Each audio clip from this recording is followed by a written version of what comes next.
Hello Aquarius, Sun, Moon, Rising, Venus signs. Kamusta kayo? Sana po nasa mabuti kayong kalagayan. Welcome back po sa Star Tarot. Kung bago kayo rito, welcome din kayo. Thank you for your support. I truly appreciate it. God bless you all. Una mensahe po ninyo, lovers energy. Ayan. So, napakagandang energy pagdating sa inyong relationships, no? Kasi maaari ang iba sa inyo rito kung kayo single pa, no? Baka merong manliligaw dito sa inyo. Baka merong dumating magpapakilala, 'di ba? Merong romantic interest sa inyo and maybe that person is going to express, 'di ba, yung kanyang pagtingin sa inyo, no? Romantically. Kung kayo ay nasa relationship naman, baka ngayon, baka ang pinag-uusapan na dito pag-aasawa, pagpapakasal, pagsasama na sa isang bubong, pagsisimula ng pamilya, yung mga ganun ba, no? So, maybe, along those lines din, no? Yung dito, yung decision na kailangan din ninyong gawin. Kasi lovers also is about decision making, diba? So, what else? We have 4 voices. At para makatulong sa inyo na makapag-isip ng mabuti, makapag-isip ng maayos, makapag-desisyon ng tama, pahinga muna kayo. Okay? Pagpahinga muna ang inyong katawan para ma-relax din ang inyong isipan kasi kailangan din ninyo yan sa ngayon. No? Maybe you are exhausted na, you are energy drained na, no? Baka physically, mentally, emotionally, na kayo, exhausted, kaya wag na muna, no? Magpatuloy sa kung ano man ang inyong mga pinagkakabalahan. Bagkus, atras muna kayo ng konti from that. Pahinga muna kayo. Ibigay ninyo muna to sa sarili ninyo na makapag-recharge muna kayo. Refill your cup. Okay? What else? We have 8 of inspiration. Ayan. So, this is a fast-moving energy.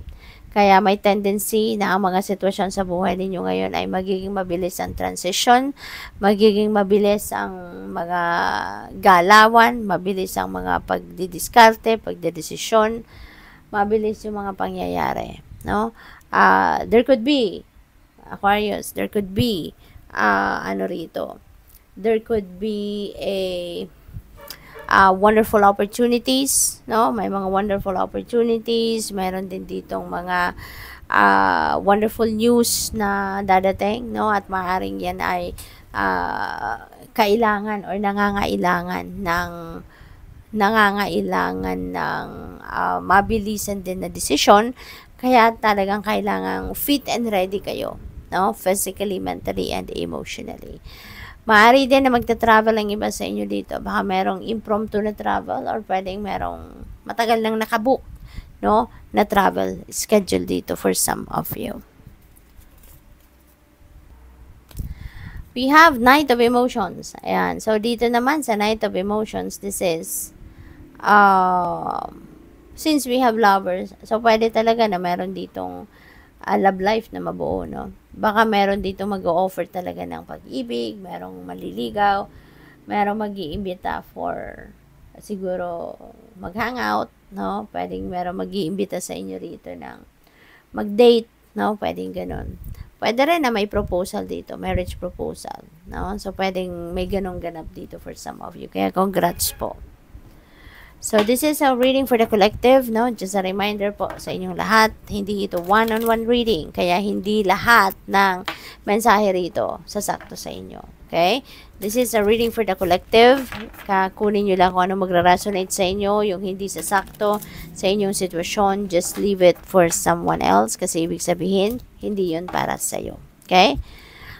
The energy is gaining momentum. Yan. So, napakaganda. Kasi kung ano man ang ginawa na ninyo, diba? Ano man yung mga pinag-i-effortan ninyo sa ngayon. So, parang tuloy-tuloy na to hanggang sa makamit ninyo ang tagumpay. Mararating ninyo yung tagumpay. Malapit nyo na sigurong marating, ang inyong destination. So, good luck.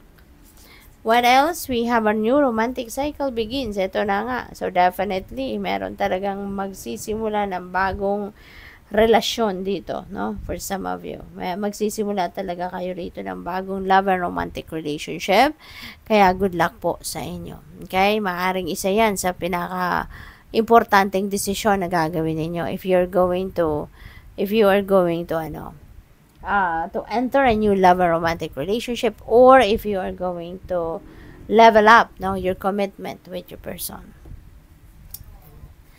You have step out of your comfort zone. Okay? Step out of your comfort zone. Maaring sa ngayon, kailangan na ninyong subukan ang mga bagong sitwasyon. Kailangan na ninyong sumubok ng mga bagay na hindi pa ninyo nasusubukan. No? This could be your opportunity para kayo ay mag-try, no, ng mga bagong ventures, you know. Maaring ito yung mga bagay na magbibigay sa iyo ng pagkakataon para mag-evolve kayo, mag-thrive kayo, mag-expand, 'di ba, mag-grow. Kasi hindi na ito yung comfort zone ninyo, no? Lalabas na kayo dito sa kung ano ang nakasanayan ninyo, lalabas na kayo doon sa kung ano lang yung komportable kayo, no? So, susubok na kayo dito ng mga bagong sitwasyon na hindi ka komportable before. Conclusions are within reach. Ayan, so that's good, no? Kasi meron ng matatapos dito, no? Something is going to conclude, something is going to be finished na sa ngayon. So, napakaganda kasi kumbaga, finally, matatapos na rin, or finally din, ma-achieve mo na, 'di ba? Kung ano man yung pinagsisikapan mo ritong matapos. So, good luck. Thank you for watching. Love and light. Namaste.